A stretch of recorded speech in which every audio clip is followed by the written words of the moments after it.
ನಮ್ಮ ವಿಚಾರಣೆ ಸಮಯದಲ್ಲಿ ಆ ರೀತಿ ಯಾವುದೇ ಎಂಕ್ವೈರಿ ನಮಗೆ ಕಂಡು ಬರಲಿಲ್ಲ.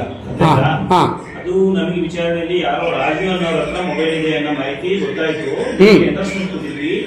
ನೀವು ರಾಜು ಅನ್ನೋರನ್ನ ಸಂಪರ್ಕ ಮಾಡಿ ನೇರವಾಗಿ ತಗೋಬಹುದು, ಇಲ್ಲ ನೀವೇನು ಪೊಲೀಸ್ ಸ್ಟೇಷನ್ಗೆ ಬಂದ್ರೆ ಅವ್ರನ್ನ ನಾವು ತರಿಸಿ ನಿಮಗೆ ಹ್ಯಾಂಡ್ ಓವರ್ ಮಾಡ್ತೀವಿ ಅಂತ ಹೇಳಿದ್ರು. ನಮ್ಮ ಹತ್ರ ಇಲ್ಲ ಮೊಬೈಲ್.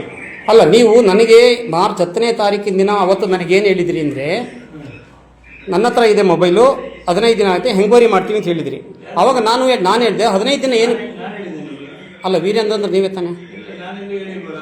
ಇಲ್ಲ, ನಾನು ಸುಳ್ಳು ಹೇಳಲ್ಲ. ಆಮೇಲೆ 15 ದಿನ ಏನಕ್ಕಾಗುತ್ತೆ ಅಂತ ನಾನು ಕೇಳಿದೆ. ಇಲ್ಲ 8 ದಿನ ಆಗುತ್ತೆ ಅಂದರೆ 8 ದಿನ ಏನಕ್ಕಾಗುತ್ತೆ ಅಂತ ಮತ್ತೆ ಕೇಳಿದೆ.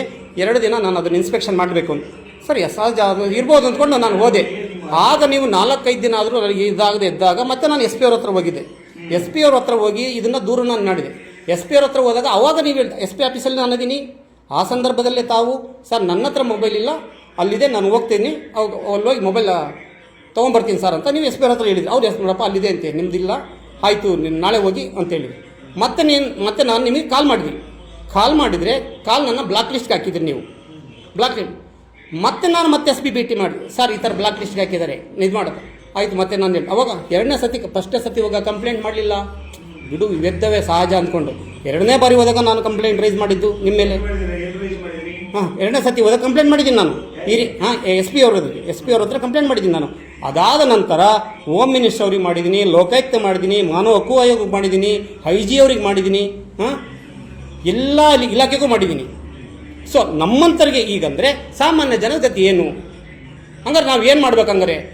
ಅಲ್ಲ, ನೀವು ಆ ದಿನ ಮಾರ್ಚ್ 10ನೇ ತಾರೀಕು ಇಲ್ಲ ವಿಚಾರಕ್ಕೆ ಬರ್ತೀನಿ, ಇನ್ನೊಂದು ವಿಚಾರಕ್ಕೆ ಬರ್ತೀನಿ ಸರ್, ವಿಚಾರಕ್ಕೆ ಬರ್ತೀನಿ ನಾನು. ಮಾರ್ಚ್ 10ನೇ ತಾರೀಕು ನಾನು ಆ ದಿನ ಶ್ರೀರಾಮ್ಪುರ ಮತ್ತು ವಸ್ತುರ್ಗ ನಡುವೆ ಬರ್ತಾ ಇದ್ದೆ ನಾನು ಕಾರಲ್ಲಿ. ಆಗ ಸರ್ ಈ ರೀತಿ ಬರ್ತಾ ಇದ್ದಾರೆ, ಗಲಾಟೆ ಆಗೋ ಎಲ್ಲ ಚಾನ್ಸಸ್ ಇದೆ, ಪೊಲೀಸ್ ಕಳಿಸ್ಕೊಡಿ ಅಂತ ನಾನು ಕೇಳಿದೆ ನಿಮ್ಗೆ 2:30 3 ಗಂಟೆ ಮೊದಲು. ಪೊಲೀಸ್ ಕಳಿಸ್ಕೊಡ್ಲಿಕ್ಕಾಗಲ್ಲ, ಹಂಗೆ ಅಲ್ಲ ಇದ್ರೆ 112 ಮಾಡಿದ್ರೆ ಮೊಬೈಲ್ನೇ ಕಿತ್ಕೊಂಡಿದ್ದಾರೆ. ಪೊಲೀಸ್ ಇರೋದು ಏನಕ್ಕೆ? ನಮಗೋಸ್ಕರ ಪೊಲೀಸ್ ಇರೋದು. ನೀವು ಯಾಕೆ ಕಳಿಸ್ಕೊಡಲ್ಲ? ನೀವು ಕಳಿಸ್ಕೊಟ್ಟಿದ್ರೆ ಗಲಾಟೆನೇ ಆಗ್ತಾ ಇರಲಿಲ್ಲ. ಅವತ್ತೊಂದು 2 PC ಕಳಿಸಿದ್ರೆ ಆಗಿ ಮುಗ್ದಾಗಿತ್ತು. ಇದು ಗಲಾಟೆ ಸ್ಟಾರ್ಟ್ ಆಗೋಕ್ಕೆ ಕಾರಣ ನೀವಾಗಿದ್ದೀರಿ ಇವತ್ತು. ಅಲ್ಲ ಸರ್, 112 ಪೊಲೀಸನೇ, ಆದರೆ ನನ್ನ ಮೊಬೈಲೇ ಇಲ್ವಲ್ಲ, ಮೊಬೈಲ್ ಕಿತ್ಕೊಂಡಿದ್ದಾರೆ. ಯಾರಿಗೆ ಕಾಲ್ ಮಾಡಲಿ ನಾನು? ಸೀದಾ ಸ್ಟೇಷನಿಗೆ ಬಂದೆ. ಸ್ಟೇಷನಿಗೆ ಬಂದು ಕಂಪ್ಲೇಂಟ್ ತೊಗೊಂಡ್ರೆ ಕಂಪ್ಲೇಂಟ್ ತೊಗೊಳ್ತಾ ಇಲ್ಲ. ಆಮೇಲೆ 2:30 3 ಗಂಟೆ ನಾನು ಧರಣಿ ಕುತ್ಕೊಂತಿನ ಮೇಲೆ ಜಸ್ಟ್ ಒಂದು NCR ಮಾಡ್ತೀರಾ? ಆಮೇಲೆ ಅವರು ನನ್ನ ಮೇಲೆ ಅಟ್ರಾಸಿಟಿ ಇದು ಮಾಡ್ತೀವಿ ಅಂತ ಹೇಳಿ ಅಟ್ರಾಸಿಟಿ ಅವ್ನು ಯಾರ ಮುಖನೇ ನೋಡಿಲ್ಲ ನಾನು. ಫಸ್ಟ್ ಟೈಮ್ ನಾನು ಬಂದಿರೋದು, ಅವ್ನು ನೋಡಿರೋದು ನಾನು. ಅವನ್ನ ಅಟ್ರಾಸಿಟಿ ಇದು ಮಾಡ್ತಾನೆ ಅವನು. ಅಟ್ರಾಸ್ ಸುಳ್ಳು ಅಂತ ಗೊತ್ತಾದ್ಮೇಲೆ ಅವ್ನ ಮೇಲೆ ಏನು ಕ್ರಮ ತಗೊಂಡ್ರಿ? ಅವ್ನು ಹೇಳ್ತಾನೆ, ನೀನು ಕೇಸ್ ವಾಪಸ್ ತಗೋ, ನೀನು ಕೇಸ್ ವಾಪಸ್ ತಗೊಂಡ್ರೆ ನಾವು ಸುಮ್ಮನೆ ಹೋಗ್ತೀವಿ ನಿಮಗೆ ಅಂತ ಹೇಳ್ತಾನೆ. ಅಟ್ರಾಸಿಟಿ ನನ್ನ ಹೌದು ನನಗೆ ಅದು ಮಾತು ಹೇಳಿದ್ದಾನೆ ಅವನು ಯಾರು ಅಟ್ರಾಸಿಟಿ ಕೊಡೋಕೆ ಬಂದಿದ್ದ. ಆವಾಗ ನನಗಿಲ್ಲಿ ಕರೆದ್ಬಿಟ್ಟು, ಜೈನವರೇ ಬನ್ನಿ, ನಾನು ಅಟ್ರಾಸಿಟಿ ಕೇಸ್ ವಾಪಸ್ ತಗೊಳ್ತೀನಿ, ನೀವು ಏನು ಒಂಬಡ್ಸ್ಮನಿಗೆ ಕೊಟ್ಟಿದ್ದೀರಾ ಆ ಒಂದು ಇದನ್ನು ನೀವು ವಾಪಸ್ ತಗೊಳ್ಳಿ, ಕೇಸ್ ವಾಪಸ್ ತಗೊಳ್ಳಿ ಅಂತ ಹೇಳ್ತಾರೆ. ಬ್ಲಾಕ್ ಮೇಲ್ ಮಾಡ್ತಾ ಇದ್ದಾರೆ ನನಗೆ ಎದುರಿಸಲಿಕ್ಕೆ. ಅಲ್ಲಲ್ಲ, ಏನು ಅರ್ಜಿ ಕೊಡೋದು? ನೀವೇ ನಮಗೆ ಸ್ಪಂದಿಸ್ತಾ ಇಲ್ಲ. ನಾನೀಗ ಹೈ ಲೆವೆಲ್ ಹೋದ್ಮೇಲೆ ನನಗೆ ಈ ರೀತಿ ಮಾತಾಡ್ತೀರಾ? ನೀವು ಮಾತಾಡೋ ಸ್ಟೈಲೇ ಬೇರೆ ಇತ್ತು. ಅವತ್ತು ಹೇಗೆ ಆಡ್ತೀರಾ ಅಂತಂದರೆ 2:30 3 ಗಂಟೆ ಆದಮೇಲೆ ನಾನು ಧರಣಿ ಕುತ್ಕೊಂತ ನಿಂತಾಗ ನನಗೊಂದು NCR ಮಾಡ್ತೀರಾ ನೀವು? ನನಗೆ ನಾನು ಈ ನಾಡಿನ ಪ್ರಜೆ ರೀ, ನಾನು ಕಳ್ಳ ಅಲ್ಲ. ನಾನು ಕಳ್ಳ ಅಲ್ಲ, ನಾನು ಮೋಸಗಾರ ಅಲ್ಲ. ನಾನು ಯಾರಿಗ ಈಗ ನನ್ನ ಮನೆ ಸ್ವಂತ ವಿಚಾರ, ಅದು ಪಬ್ಲಿಕ್ ವಿಚಾರಕ್ಕೆ ನಾನು ಇದನ್ನು ಇದು ಮಾಡಿದ್ದು. 1 ಲಕ್ಷ ಖರ್ಚು ಮಾಡಿ 10 ಲಕ್ಷ ಅವರು ಕೆಲಸ ದುಡ್ಡು ತಗೊಳಕ್ಕೆ ಇದು ಮಾಡಿದ್ರು. ಆ ವಿಚಾರವಾಗಿ ನಾನು ಇದು ಮಾಡಿದ್ದೀನಿ. ಆಯ್ತು, ಮಾಡಿ ಅಲ್ಲ, ಯಾಕೆಂತಂದರೆ ನಾನು ಮಾಹಿತಿ ಹಾಕಿದೆ. ಈಗ ನನ್ನದು ನನಗೆ ಅನ್ಯಾಯ ಆಗಿದೆ, ನನಗೆ ಮೋಸ ಆಗಿದೆ.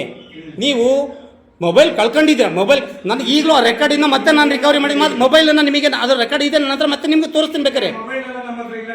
ಮೊಬೈಲ್ ನಿಮ್ಮ ಹತ್ರ ಇಲ್ವಾ? ಮೊಬೈಲ್ ಹಂಗಾರೆ ನೀವು ತಗೊಂಬರ್ಲಿಲ್ಲ.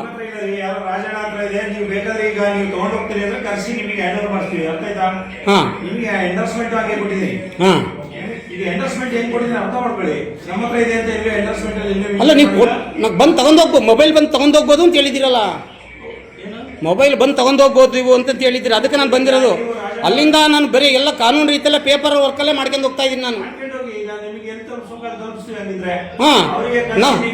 ಅಲ್ಲ, ಮತ್ತೆ ಒಬ್ಬ ಸಾಮಾನ್ಯ ಹೋರಾಟಗಾರನ್ನ 5 ತಿಂಗಳಿಂದ ನೀವು ಒಂದು ಮೊಬೈಲ್ ಆಟ ಆಡಿಸ್ಬೇಕಂದ್ರೆ ಇಲಾಖೆ ಏನಕ್ಕೈತೆ? ಇಲಾಖೆ ಏನಕ್ಕಿದೆ ಹಂಗಾರೆ? ಇಲಾಖೆ ಹಂಗಾರೆ ನಾವು ಇಲಾಖೆ ಸ್ಟೇಷನ್ಗೆ ಬರಬಾರ್ದಾ ಹಂಗಾರೆ? ಮತ್ತೆ ಯಾರ ಹತ್ರ ನಾವು ಕಷ್ಟ ಹೇಳ್ಕೋಬೇಕು? ಎಲ್ಲಾದ್ರೂ ನಾವು SP IG ಲೆವೆಲ್ಗೆ ಹೋಗ್ಬೇಕಾ? ಹಂಗಾರೆ ನೀವು ಸರ್ಕಲ್ ಇನ್ಸ್ಪೆಕ್ಟರ್ ಆಗಿ ನಿಮ್ಮ ಕರ್ತವ್ಯ ಏನಂಗಾದ್ರೆ ಈಗ ಏನೋ ಕೇಳಿ. ನಮ್ದು ಮೊಬೈಲ್ ಕೊಡಿಸಿ ಒಂದು, ಆಮೇಲೆ ನನ್ನ ಮೊಬೈಲ್ ಆಗಿರೋದನ್ನ ವಿಡಿಯೋನ ಹೇಗೆ ಡಿಲೀಟ್ ಮಾಡಿದ್ರಿ? ನನ್ನ ಪರ್ಮಿಷನ್ ಇಲ್ದಲೆ ನನ್ನ ಮೊಬೈಲ್ ಆಗಿರೋದ ವಿಡಿಯೋನ ಹೇಗೆ ಡಿಲೀಟ್ ಮಾಡಿದ್ರಿ? ಇದಕ್ಕೆ ಸಂಬಂಧಪಟ್ಟ ಅರ್ಜಿ ಕೊಟ್ಟಿದ್ದೀರಲ್ವಾ? ಅಲ್ಲ, ಅರ್ಜಿ ಮಾಡಿದ್ದೀನಿ, ಆದ್ರೂ ನಿಮ್ಗೆ ಕೇಳ್ಬೇಕು, ಅದು ನನ್ನ ಕರ್ತವ್ಯ, ನಾನು ಕೇಳ್ತಾ ಇದ್ದೀನಿ. ಅವ್ರು ಕ್ರಮ ಮಾಡ್ತಾ ಬಿಡಿ, ಹಂಗೇನಾದ್ರು ನಾವು ಡಿಲೀಟ್ ಮಾಡಿದ್ರೆ ಅದು ಕ್ರಮ ಮಾಡ್ತಾ ಹೋಗಿ. ಹಾ, ಹಂಗಾದ್ರೆ ಒಂದು ಮೊಬೈಲ್ಗೆ ಈಗ SP ತಗೋದ್ರೆ ಬೆಲೆ ಇಲ್ವಾ? SP ಗೂ ಬೆಲೆ ಇಲ್ವಾ? IG-ಗೆ ಬೆಲೆ ಇಲ್ವಾ? ಹೋಮ್ ಮಿನಿಸ್ಟ್ರಿಗೆ ಬೆಲೆ ಇಲ್ವಾ? ಹಂಗಾರೆ ನೀವು ಏನ್ ಮಾಡ್ತಾ ಇದ್ದೀರಿ? ಹಂಗಾರೆ ಒಬ್ಬ ಕಾರ್ಯಕರ್ತನಿಗೆ, ಒಬ್ಬ ಸಾಮಾನ್ಯ ಜನಗಳಿಗೆ, ಒಬ್ಬ ಹೋರಾಟನಿಗೆ ಇಷ್ಟೊಂದು ಅನ್ಯಾಯ ಆಗ್ತೈತೆ. ಹಾ, ಏನಂತ ಕಂಪ್ಲೇಂಟ್ ಕೊಡ್ಬೇಕು? ನನಗೆ ಗೊತ್ತಿಲ್ಲ ನಿಮ್ದು ಏನು ಅಂತ ಅಲ್ಲ, ಕೊಟ್ಟಿದ್ದೀನಲ್ರಿ, ನಿಮ್ಗೆಲ್ಲ ಕೊಟ್ಟಿದ್ದೀನಿ. ರೈಟಿಂಗ್ ಕೊಡಿ. ಅಲ್ಲ, ಇನ್ನು ಎಷ್ಟು ಸರಿ ಕೊಟ್ಟದ್ದು? IG ಅವ್ರಿಗೆ ಕೊಟ್ಟಿದ್ದೀನಿ, ಹೋಮ್ ಮಿನಿಸ್ಟ್ರಿಗೆ ಕೊಟ್ಟಿದ್ದೀನಿ, ಮಾನವ ಹಕ್ಕು ಕೊಟ್ಟಿದ್ದೀನಿ, ಲೋಕಾಯುಕ್ತ ಕೊಟ್ಟಿದ್ದೀನಿ. ಎಲ್ಲೋ ಕೇಳ್ರಿ, ನಿಮ್ಮ ಅರ್ಜಿಗೆ ಏನಾಗಿದೆ ಅದ್ರ ಬಗ್ಗೆ ಎಲ್ಲೋ ಕೇಳಿ. ಹಂಗಾರೆ ಇಲ್ಲಿ ಸ್ಟೇಷನ್ಗೆ ಬಂದು ನಿಮ್ಮನ್ನು ಕೇಳಂಗಿಲ್ಲ ನಾವು. ನೀವು ಕೇಳಬಾರ್ದು ಅಂತ ಹೇಳ್ತಾರೆ, ಕಂಪ್ಲೇಂಟ್ ಕೊಡಿ, ಅದೇನಾಯ್ತು ಕಂಪ್ಲೇಂಟ್ ಕೊಡಿ ರೈಟಿಂಗ್ ಅಲ್ಲಿ. ಅಲ್ಲ, ಬರೀ ಈಗ 5.5 ತಿಂಗಳಿಂದ ಬರೀ ಇದೇ ಕೆಲಸ ಮಾಡ್ಕೊಂತ ಹೋಗ್ತಾರೆ. ಬೇರೆ ನಮ್ಗೆ ಇನ್ನೇನು ಕೆಲಸಗಳಿಲ್ವಾ? ನಾನು ಬೇರೆ ಏನು ಕೆಲಸ ಮಾಡಂಗಿಲ್ವಾ ನಾನು? ಈಗ ಇದಕ್ಕೆ ಸಂಬಂಧಪಟ್ಟಂಗೆ ಸೂಕ್ತ ಕ್ರಮ ಆಗಿಲ್ಲ ಅಂದ್ರೆ ಕೋರ್ಟಲ್ಲಿ ಹೋಗಿ ಇದಕ್ಕೆ ಸಂಬಂಧಪಟ್ಟ ಅಲ್ಲ, ಅದು ಹಾಕ್ಸ್ತೀನಿ ಬಿಡಿ, ಅದು PCR ಇದೆ, ಇನ್ನೊಂದು ಇದೆ, ಅದು ಮಾಡ್ತೀನಿ, ಅದೆಲ್ಲ ಅಲ್ಲ ಹಾಕ್ಸ್ತೀನಿ, ಅದು ಮಾಡ್ತೀನಿ, ಅದು ಖಂಡಿತ ಅದು ಮಾಡ್ತೀನಿ, ಅದ್ರ ಅನುಮಾನ ಏನು? ಅಲ್ಲ ಹೇಳಿದ ಅವತ್ತು ಮೊನ್ನೆ DSP ಹತ್ರ ಭೇಟಿ ಮಾಡೋದನ್ನ ಅವ್ರ ಹತ್ರ ಹೇಳಿದ್ದೀನಿ, ಖಂಡಿತ ಮಾಡ್ತೀನಿ. ಯಾಕೆಂದ್ರೆ ಅಲ್ಲ, ಈಗ ನನಗೆ ಈಗ 5.5 ತಿಂಗಳಾದ್ರೂ ನನ್ನ ಮೊಬೈಲ್ ಕೊಡ್ತಾ ಇಲ್ಲ ಅಂದ್ರೆ ನಮಗೆ ಅನ್ಯಾಯ ಇದ್ದು ಮೋಸದ ಯಾವ್ದು ದುಡ್ಡು ಬರಲ್ಲ. ನಮಗೆ ಕಷ್ಟಪಟ್ಟು ಸಂಪಾದನೆ ಮಾಡಿದ್ದು ನಮ್ದು ದುಡ್ಡು ಅದು. ನಮ್ಮ ಹತ್ರ ಇಲ್ಲ ಅಂತ ನಾನು ಸ್ಪಷ್ಟವಾಗಿ ಹೇಳ್ತಾ ಇದ್ದೀನಿ. ಹಾ, ಹಾ, ರಾಜಣ್ಣ ಅವ್ರ ಹತ್ರ ಇದೆ. ಹಾ. ನೀವು ಮೊಬೈಲ್ ಹಂಗಾದ್ರೆ SP ಅವ್ರ ಕಡೆಯಿಂದ ಹೇಳಿದ್ರು, SP ಮಾತಿಗೂ ಬೆಲೆ ಇಲ್ಲ, IG ಅವರಿಗೂ ಬೆಲೆ ಇಲ್ಲ. ನೀವೇನ್ ಬೇಕಾದ್ರೂ ಮಾಡ್ಬೋದು, ನೀವ್ ಹೇಳಿದ್ದನ್ನ ಕೇಳ್ಕೊಂಡು ನಾವು ಹೋಗ್ಬೇಕಷ್ಟೇ. ನಾವು ಕೇಳ್ಕೊಂಡು ಹೋಗಿ ಅಂತ ಹೇಳ್ತಾರೆ, ನೀವು ರೈಟಿಂಗ್ ಅಲ್ಲಿ ಅದೇನಾಯ್ತು ಕೊಡಿ. ಹಾ, ಎಷ್ಟು ಹಂಗಾರೆ SP ಕೊಟ್ಟಿದ್ದು ಇದುವರೆಗೆ ಅದು ಬೆಲೆ ಅಲ್ವಾ? ಹಂಗಾರೆ ಈಗ ಮತ್ತೆ ನಿಮಗೆ ಕೊಡ್ಬೇಕು, ಅವ್ರು SP ಕೊಟ್ಟಿದ್ದು ಬೆಲೆನೇ ಇಲ್ವಾ? ಹಂಗಾದ್ರೆ ಯಾವುದು ಬಂದಿಲ್ಲ, ಅದು ನಮ್ಮ ಹತ್ರ ಬಂದಿಲ್ಲ. ಯಾವುದು SP ಅವ್ರು ನಿಮಗೆ ಕಳಿಸಿ ಅಲ್ಲ? ಇಲ್ಲ, ಅದು DSP ಆಫೀಸಿಗೆ ಬಂದಿದೆ, ಅಲ್ಲಿ ಹೋಗಿ. ಹಾ, ನೀವು ನಿಮಗೆ ಫೋನ್ ಮಾಡಿ ಗಲಾಟೆ ಆಗುತ್ತೆ ಅಂತ 2.5 ಗಂಟೆ ಮೊದಲೇ ಫೋನ್ ಮಾಡಿದ್ರೆ ಪೊಲೀಸ್ ಕಳಿಸ್ಕೊಡಕ್ಕಾಗಲ್ಲ ಅಂತ ಯಾಕೆ ಹೇಳಿದ್ರಿ ನೀವು? ಅವತ್ತು ಪೊಲೀಸೇ ಬಂದಿದ್ರೆ ಅವತ್ತು ಗಲಾಟೆನೇ ಆಗ್ತಾ ಇರಲಿಲ್ಲ. ಪೊಲೀಸ್ ಪ್ರೊಟೆಕ್ಷನ್ ಯಾರು ಕೇಳಬೇಕು ಹೇಳಿ? ಹೌದು, ಈಗ ಒಬ್ರು ಒಂದು ಮನೆ ಇನ್ಚಾರ್ಜ್ ಅಂದ್ರೆ ಒಂದು ಠಾಣಾ ಇನ್ಸ್ಪೆಕ್ಟರ್ನ ಕೇಳೋದು ಅದು ನಮ್ಮ ಜವಾಬ್ದಾರಿ. PC ಕೇಳಕ್ ಬರಲ್ಲ, PSI ಕೇಳಕ್ ಬರಲ್ಲ, ಅದು ಒಬ್ಬ ಠಾಣಾ ಇನ್ಸ್ಪೆಕ್ಟರ್ನೇ ಕೇಳ್ಬೇಕು ನಾವು. ಪೊಲೀಸ್ ಪ್ರೊಟೆಕ್ಷನ್ ಯಾರು ಕೇಳಬೇಕು? ಓಂಬಡ್ಸ್ಮನ್ ಕೇಳಬೇಕಲ್ವಾ? ಓಂಬಡ್ಸ್ಮನ್ಗಲ್ಲ, ಅವ್ರಿಗೆ ಬೇಕಾಗಿತ್ತು, ನನಗೆ ಬೇಕಾಗಿದ್ದು ಓಂಬಡ್ಸ್ಮನ್ಗಲ್ಲ. ಅವತ್ತು ಪೊಲೀಸ್ ಪ್ರೊಟೆಕ್ಷನ್ ನನಗೆ ಬೇಕಾಗಿತ್ತು. ನೀವು ನನಗೆ ಅದೇನು ಕಳಿಸಿದ್ರೆ ಅವತ್ತು ಗಲಾಟೆನೇ ಆಗ್ತಾ ಇರಲಿಲ್ಲ, ಇಷ್ಟೆಲ್ಲ ಸಮಸ್ಯೆನೇ ಆಗ್ತಾ ಇರಲಿಲ್ಲ.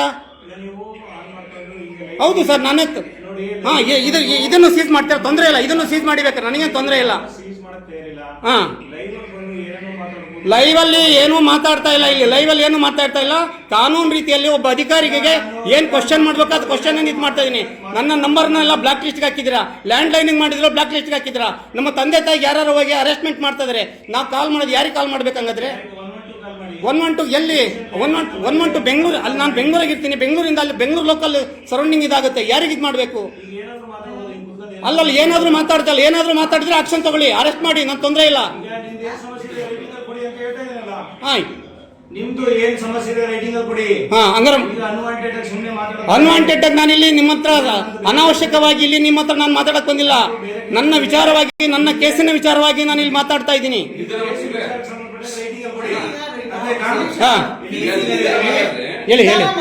ನೋವಿದೆ ಸರ್, 5.5 ತಿಂಗಳಾಯ್ತು ಸರ್, ನೋವಿದೆ ಸರ್. ಯಾರ ಹತ್ರ ಹೇಳ್ಕೋಬೇಕು ಸರ್? ಠಾಣಾ ಅಧಿಕಾರಿ ಅವ್ರ ಹತ್ರ ಹೇಳ್ಬೇಕಿರೋದು. ನನ್ನ ಸರ್ ಒಬ್ರು ಇನ್ಸ್ಪೆಕ್ಟರ್ ಆಗಿ ಅವ್ರ ಹತ್ರ ನಾನು ಕಷ್ಟ ಹೇಳ್ಕೋಬೇಕು. ಹಾ, ಕೊಡ್ತೀನಿ ಸರ್. ಆಯ್ತು. ಹಾ, ಕೊಡಿ, ರೈಟಿಂಗ್ ಅಲ್ಲಿ ಕೊಡಿ. ಇದು ಮಾತಾಡಿದ್ರಲ್ಲ ರೇಟಿಂಗ್ ಎಲ್ಲ ಎಲ್ಲ ವಿಡಿಯೋ ಮಾಡಿ. ರೈಟಿಂಗ್ ಅಲ್ಲಿ ಕೊಡ್ಬೇಕಾ? ಆಯ್ತು, ಒಂದು ಟೈಪಿಂಗ್ ಮಾಡ್ಕೊಂಬರ್ತೀನಿ. ನಿಮ್ಮ ಮತಕ್ಕೆ ಮೌಲ್ಯ ಕಟ್ಟಲಾಗದು. ಚಿಲ್ಲರೆ ಕಾಸಿಗೆ ಮತ ನೀಡದಿರಿ.